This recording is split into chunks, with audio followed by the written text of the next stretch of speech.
Hello students, how are you all. बच्चों, आज के वीडियो में हम कोऑर्डिनेशन कंपाउंड के ऑल इंपॉर्टेंट क्वेश्चंस देखने वाले हैं। So we will be discussing 30 important questions. अगर आपने इतने क्वेश्चंस कर लिए तो आपके बोर्ड एग्जाम में इस चैप्टर से आपके क्वेश्चंस मिस आउट नहीं होंगे।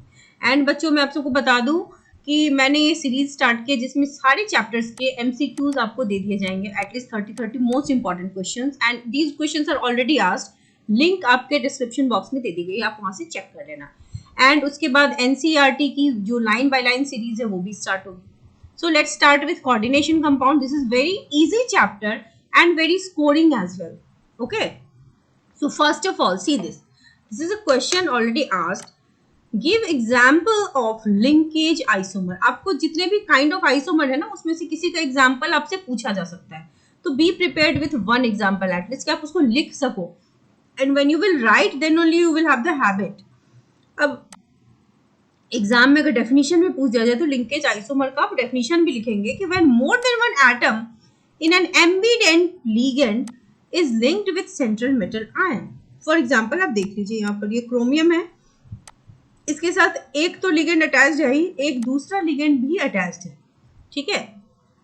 And this forms isomers. अब ये कहलाएगा हमारा लिंकेज आइसोमर, ठीक है। आप एग्जाम्पल देख लीजिए, यहाँ पर इसका नाम क्या होगा। ये क्रोमियम है, इसके साथ 5 वाटर मॉलिक्यूल्स हैं एंड एक मॉलिक्यूल है NCS। सो 5 वाटर मॉलिक्यूल्स के लिए पेंटा एक्वा, वाटर के लिए जो वर्ड यूज होता है दैट इज एक्वा। आइसोथायोसाइनेट, ये है NCS, इसका नाम है isothiocyanate. And this central atom this is chromium, और हम पैरेंथेसिस के विद इन लिखते हैं उसका ऑक्सीडेशन नंबर। सो आपको ऑक्सीडेशन नंबर कैसे निकालते हैं वो भी आपको आता हो, अगर नहीं आता हो तो आप उसको निकालना सीख लीजिए। सिमिलरली ऐसा ही क्वेश्चन पूछा गया है कि एग्जांपल ऑफ कोऑर्डिनेशन आइसोमर। सो जितने टाइप ऑफ आइसोमेरिज्म है वन एग्जांपल आपको ईच जाननी चाहिए। आप यहाँ पर देख सकते हैं, ये जो कोऑर्डिनेशन एंटिटी है इसके अंदर सेंट्रल एटम कोबाल्ट है और NH3 इसका लिगेंड है। सिमिलरली दूसरा क्रोमियम है और साइनाइड इसका लिगेंड है। अब इसका जो दूसरा एग्जाम्पल है, यानी कि इसका जो आइसोमर है, उसमें अमोनिया के साथ क्रोमियम अटैच्ड है एंड कोबाल्ट के साथ साइनाइड अटैच है, यानी कि सेंट्रल एटम और लिगेंड ने हेरा फेरी यानी कि अदला बदली कर ली है। So this is coordination isomerism. Then again a kind of example जिसमें पूछा है IUPAC name of ionization isomer of this compound. अब इसका नाम आपको क्या लिखना है। सबसे पहले देखो, जो नाम लिखते हैं ना, उसमें जो लिगेंड्स होते हैं उसको अल्फाबेटिकली ऑर्डर में हमको लिखना होता है। सो दिस इज अमीन, लेकिन ये 3 है तो इसके लिए लिखेंगे हम ट्राई अमीन। NO3 इसका नाम होता है नाइट्रेट, ये नाम आपको याद करना पड़ेगा, ठीक है। और निकल जैसा ही रह जाएगा। कोऑर्डिनेशन स्टेट इसका 3 है तो 3, और कोऑर्डिनेशन स्फेयर के बाहर है क्लोरीन, तो क्लोरीन चूंकि एनायनिक फॉर्म में है सो दिस इज क्लोराइड, ठीक है। Then write down the formula of tetraammine aqua chlorido cobalt 3 chloride. So अब आपको देखना ये है कि क्या क्या हमारे सेंट्रल एटम हमारा कोबाल्ट है, ऑक्सीडेशन स्टेट उसकी 3 है। तो सबसे पहले आप स्क्वायर ब्रैकेट के विद इन कोबाल्ट लिखोगे। अब अल्फाबेटिकली देखो क्या है, टेट्राएमीन, तो हम अमोनिया यानी कि NH3 4 लिख देंगे। उसके बाद है एक्वा, यानी कि एक एक्वा है तो वाटर, और इसको पैरेंथेसिस में लिख देंगे। और ये स्क्वायर ब्रैकेट के विद इन जो क्लोरीन है वो बन गया क्लोरिडो, सो 1 क्लोरीन, और फिर लिखा हुआ है एनायनिक फॉर्म में यहाँ पर आपका क्लोरीन, तो यानी कि यहाँ पर बाहर में क्लोरीन है, आपको चार्ज बैलेंस करना पड़ेगा। सो Cl2। Next, indicate the type of isomerism exhibited by this kind of compound. आप यहाँ पर देख सकते हैं एक कोबाल्ट है, उसके साथ अमोनिया 5 है, नाइट्रो है, और इस कोऑर्डिनेशन स्फेयर के बाहर NO3 है। So this will show ionization isomerism, ये आयोनाइजेशन आइसोमेरिज्म भी शो करेगा और लिंकेज आइसोमेरिज्म भी शो करेगा। Next, a very important question, ये इंपॉर्टेंट क्वेश्चन है, question number 6। Give 2 examples of ligands which forms coordination compound useful in analytical chemistry. वैसे तो कोऑर्डिनेशन कंपाउंड बहुत सारे हैं, लेकिन एनालिटिकल केमिस्ट्री में हम क्या क्या यूज करते हैं। एक EDTA याद रख लेना, और एक DMG, इनका फुल फॉर्म भी। EDTA जो है वो है ethylene diamine tetraacetic acid, DMG है डाई मिथाइल ग्लाइऑक्सीन, ओके, तो ये दो एनालिटिकल केमिस्ट्री में काम आते हैं। Next question is which of the following is more stable complex and why. इन दोनों में से यहाँ पर कोबाल्ट के साथ अमोनिया है और यहाँ पर कोबाल्ट के साथ EN है, यानी कि इथिलीन डाइअमीन। तो इन दोनों में से कौन ज्यादा स्टेबल होगा? सो इथिलीन डाइअमीन ज्यादा स्टेबल होगा देन दिस अमोनिया। क्यों? क्योंकि इथिलीन डाइअमीन जो है वो एक चिलेटिंग इफेक्ट शो करता है, ठीक है। अब चिलेटिंग इफेक्ट क्या होता है, that is itself a question. So our next question is that question number 8 कि चिलेट होता क्या है। जब हमारे पास बाइडेंटेट या पॉलीडेंटेट लिगेंड होता है that contains donor atom positioned in a way that they can coordinate with central metal ion, यानी कि कोई सेंट्रल मेटल आयन है उसके साथ मान लो कोई लिगेंड है, उसने एक कॉम्प्लेक्स रिंग बना दिया, 5-6 मेंबर्ड रिंग, ठीक है। तो उस रिंग को कहते हैं हम chelate formation. So this central atom के साथ एक 5 और 6 मेंबर्ड रिंग इज फॉर्म्ड और इस इफेक्ट को कहते हैं हम चिलेटिंग इफेक्ट। सो चिलेटिंग इफेक्ट क्या होगा ना, एक रिंग फॉर्मेशन हो गई, सो वो कंपाउंड ज्यादा स्टेबल हो गया। Next, why are low spin tetrahedral complexes not formed? Low spin tetrahedral complexes क्यों नहीं बनते? Low spin tetrahedral complexes rarely ही मिलते हैं, क्योंकि हमें जो जितनी एनर्जी चाहिए ऑर्बिटल स्प्लिट करने के लिए उतनी एनर्जी होती नहीं है। So orbital splitting energy for tetrahedral complexes are sufficiently large for forcing pairing. So that is the reason. Next, question number 10. Name the following coordination compound according to IUPAC system of nomenclature. Name the following coordination compound. अब इनको हमें नाम लिखना है, आपको IUPAC name लिखने आना चाहिए, ठीक है, एग्जाम में वो 100% आएगा। See this compound. यहाँ पर EN का मतलब आपको बता दिया गया है, इथेन 1,2 डाइअमीन है, बट ये आपको याद भी रहे तो बेटर है। So looking at the first question, यहाँ पर सेंट्रल एटम हमारा कोबाल्ट है। सो यहाँ पर देखते हैं क्या लिखना है हमको। कोबाल्ट के साथ 4 अमोनिया है, तो टेट्रा अमीन। वाटर कितना है? 1 है, एक्वा क्लोरिडो कोबाल्ट। कोबाल्ट की ऑक्सीडेशन स्टेट 3 है तो लिख दिया, और क्लोराइड फॉर दिस। दूसरा है यहाँ पे क्रोमियम के साथ, सी दिस, क्रोमियम के साथ 2 क्लोरीन है, 2 EN है, बाहर में क्लोरीन है। सो जब इस तरह के कंपाउंड होते हैं जो बाइडेंटेट टेट्राडेंटेट है, वो अगर 2 या 2 से ज्यादा होते हैं तो उनके लिए हम जो प्रेफिक्स यूज करते हैं वो होता है बिस, ट्रिस, इस तरह से। तो यहाँ पर आप देख सकते हैं कि जो EN है वो 2 है और क्लोरीन भी 2 है, तो क्या लिखेंगे? डाई क्लोरो, क्योंकि अल्फाबेटिकली ना क्लोरो का C पहले आता है EN के E से, ठीक है। लेकिन इथेन 1,2 डाइअमीन 2 है, तो उसके लिए हम ना यहाँ पर बाई ना लिख करके बिस लिखेंगे, क्योंकि डाई ना इसके नाम में ऑलरेडी प्रेजेंट है। इथेन 1,2 डाइअमीन के लिए हमने बिस लिखा, क्लोरीन अल्फाबेटिकली पहले है तो dichloro bis ethane 1,2 diamine chromium, chromium का oxidation state, and then this chloride, chlorine becomes chloride, क्योंकि this is in the anionic form. Now this is a very very important question, और इसमें बच्चे कई बार exam में फंस जाते हैं, देख के ही फंस जाते हैं कि ये हम कैसे निकालें। See, describe the shape and magnetic behaviour of the complex. पहला कॉम्प्लेक्स है, आप देख सकते हैं यहाँ पर CO NH3 6, और इस कोऑर्डिनेशन कॉम्प्लेक्स के बाहर 3+ चार्ज है। So this is the cationic form. अब हमें करना क्या होता है ना, you should know how to write this thing. Orbitals जो होंगे CO के, CO3+ के, तो आपको इसके ऑक्सीडेशन स्टेट आपको पता होना चाहिए। सबसे पहले एटॉमिक नंबर, ठीक है, देखो कोबाल्ट का एटॉमिक नंबर 27 है। कोबाल्ट अगर यहाँ पर 3+ स्टेट में है तो कितने इलेक्ट्रॉन बचे वो आपको लिखना पड़ेगा। सो आप देख सकते हैं आउटर शेल में उसके पास 2 + 1 + 1 + 1 + 1 इतने इलेक्ट्रॉन है, 6 इलेक्ट्रॉन्स है, यानी कि ये D6 है। तो D में देखो ना, जब इलेक्ट्रॉन पहले single single single single single 5 electron लिखे, 6th इलेक्ट्रॉन की पेयरिंग होगी, ठीक है। अब हमारे पास 6 अमोनिया है तो 6 हाइब्रिड ऑर्बिटल्स चाहिए। तो ऐसा होता है कि लिगेंड हमारा अगर स्ट्रांग हो तो वो इनर ऑर्बिटल D का यूज करता है, लेकिन अगर लिगेंड वीक होता है तो इनर ऑर्बिटल ना यूज करके आउटर ऑर्बिटल यूज करता है। यानी कि अगर लिगेंड स्ट्रांग होगा तो वो 3D यूज करेगा, अगर वीक होगा तो 4 वाला D यूज करेगा। तो यहाँ पर देखो लिगेंड हमारा स्ट्रांग है, ये इनर पेयरिंग करवा दिया, तो ये जो 6 इलेक्ट्रॉन थे वो आपस में यहाँ पर पेयर अप हो गए। अब बचा हमारा ये 2 D जो खाली है, एक S जो खाली है, ठीक है। और 3p जो खाली है, ये तीनों मिलकर के क्या बना दिए, D2sp3। याद रहे D2sp3 कब होगा, जब इनर पेयरिंग होगी, ठीक है, यानी कि स्ट्रॉन्ग लिगेंड है। और sp3d2 कब होगा, जब वीक लिगेंड है। ये आउटर पेयरिंग से होता है, आउटर पेयरिंग, और यहाँ पर इनर पेयरिंग होती है। लेकिन दोनों ही ऑक्टाहेड्रल होता है, ऑक्टाहेड्रल, ये भी ऑक्टाहेड्रल है, ठीक है, इन बोथ द केसेस। तो यहाँ पर अब आप देख सकते हैं कि D2sp3 हुआ है यहाँ पर, सो हाइब्रिडाइजेशन D2sp3 है तो ऑक्टाहेड्रल है, ये तो हमें पता है। लेकिन मैग्नेटिक बिहेवियर डिपेंड करता है कि अगर हमारे इलेक्ट्रॉन पेयर्ड है या अनपेयर्ड है। अगर इलेक्ट्रॉन पेयर्ड है तो डायमैग्नेटिज्म होता है, अनपेयर्ड होता है तो वो पैरामैग्नेटिज्म होता है। तो यहाँ पर देखो सारे इलेक्ट्रॉन्स पेयर्ड हैं, ये भी पेयर्ड है, पेयर्ड है, पेयर्ड है, यहाँ पर हाइब्रिड ऑर्बिटल्स में तो पेयर्ड है, सो दिस इज डायमैग्नेटिक। अब दूसरा कंपाउंड देखो, निकल के साथ 4 साइनाइड है, ऊपर में 2 - चार्ज है।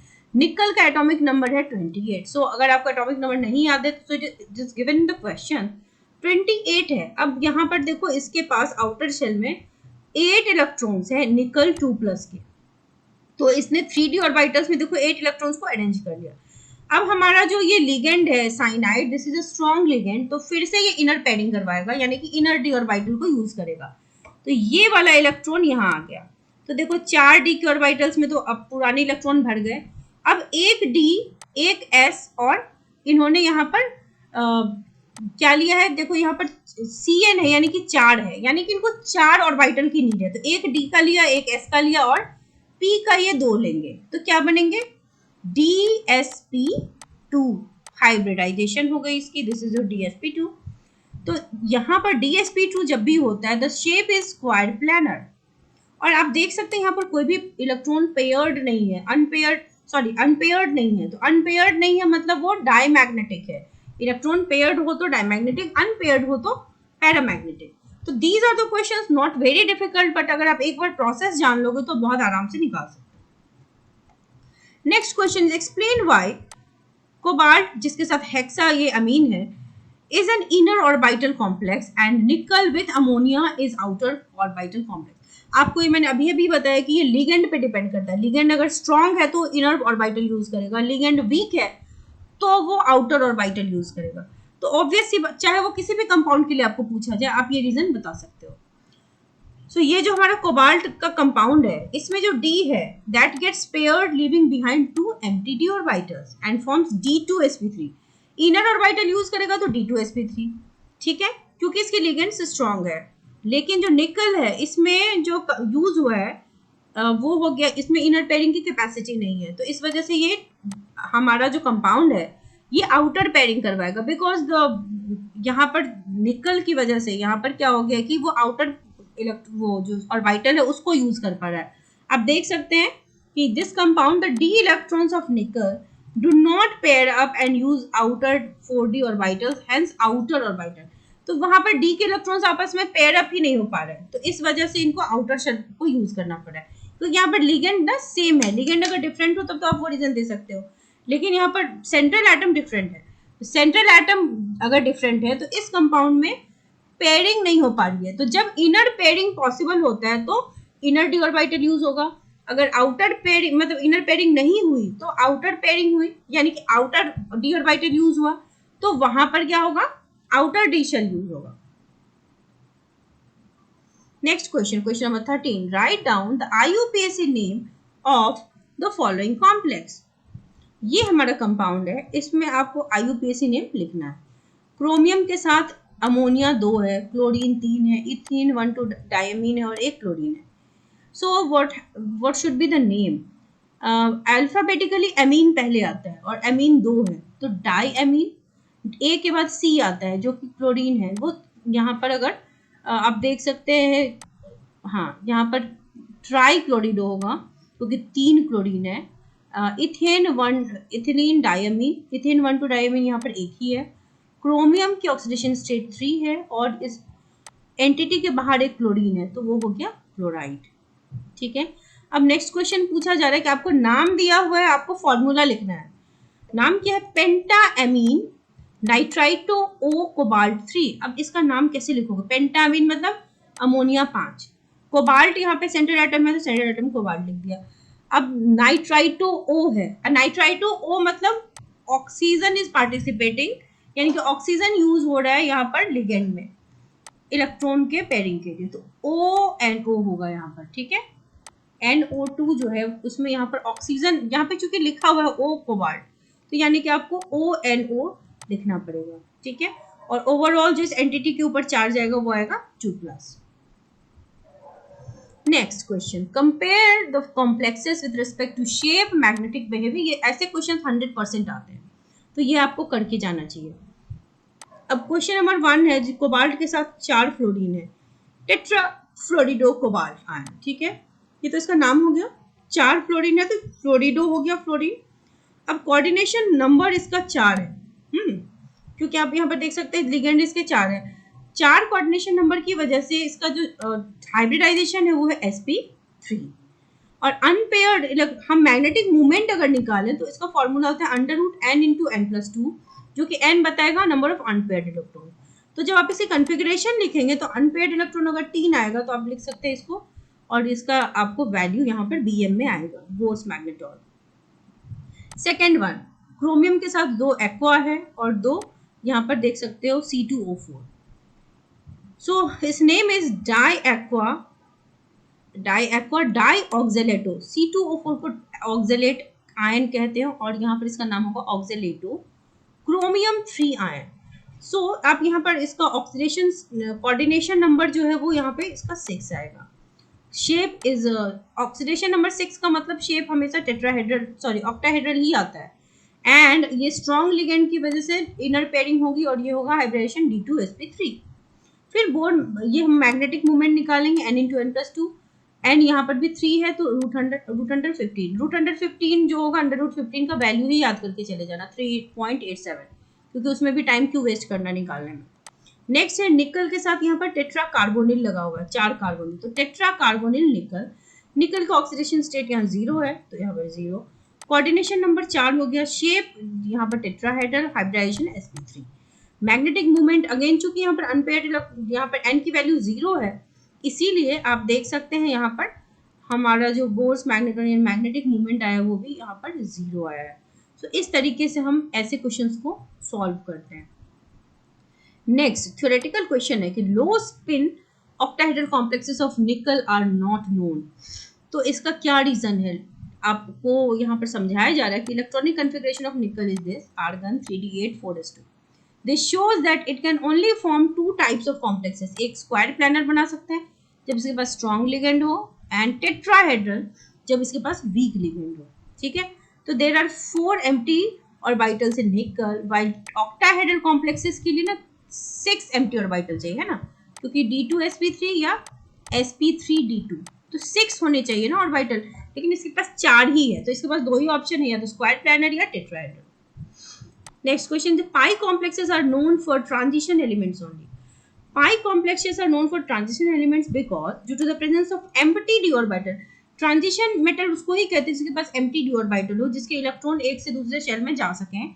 They can accept electron pair from the ligands, ठीक है। Next, CO is a strong ligand। CO हमारा स्ट्रॉन्ग लिगेंड है। तो अब यहाँ पर क्या होता है कि स्ट्रॉन्गर लिगेंड, मान लो ड्यू टू मैग्नीट्यूड, यानी कि एनर्जी जो डिफरेंस होता है वही डिसाइड करता है कि कौन सा लिगेंड स्ट्रॉन्ग है और कौन सा लिगेंड वीक है। तो अगर आप इसको किसी के साथ भी कंपेयर करो, किसी भी कंपाउंड के साथ, तो स्ट्रॉन्ग और वीक डिसाइड इसी से होता है कि क्या वो एनर्जी डिफरेंस को पार कर सकता है या नहीं कर सकता। So question is nickel does not form low spin, same question. And complexes are known for transition metals only। उसी क्वेश्चन को घुमा करके पूछा गया, तो लेकिन आंसर आपको वही होगा कि जो एनर्जी डिफरेंस होता है वो डिसाइड करता है कि ट्रांजिशन मतलब क्या होगा, कॉम्प्लेक्सेस बनेंगे या नहीं बनेंगे। Next question, right the structure and name of stereo isomers of the compound. इनके आपको स्टीरियो आइसोमर्स लिखते हैं 1। अब यहाँ पर देखिए इसका नाम है, ये 3 है ना, इथेन 1,2 डायमीन, तो 3 के लिए लिखते हैं ट्रिस, इथेन 1,2 डायमीन।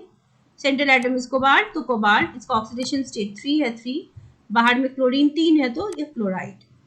हाइब्रिडाइजेशन आप इसका देख सकते हैं, it's D2sp3, coordination number is 6, this is 3।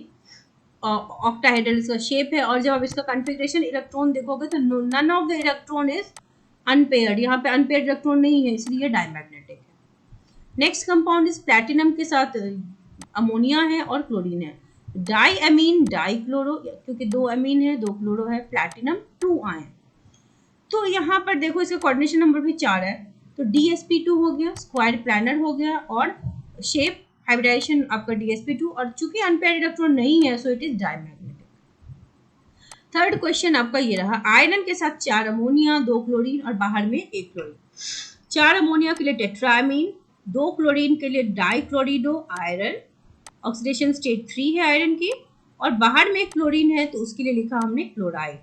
यहाँ पर आप देख सकते हैं कोऑर्डिनेशन कॉम्प्लेक्स में आपको दिख रहा होगा कोऑर्डिनेशन नंबर इसका 6 है, तो हाइब्रिडाइजेशन इज D2sp3, क्योंकि ये इनर पेयरिंग कर पा रहा है, तो हाइब्रिडाइजेशन की वजह से यहाँ पर शेप हो गया ऑक्टाहेड्रल।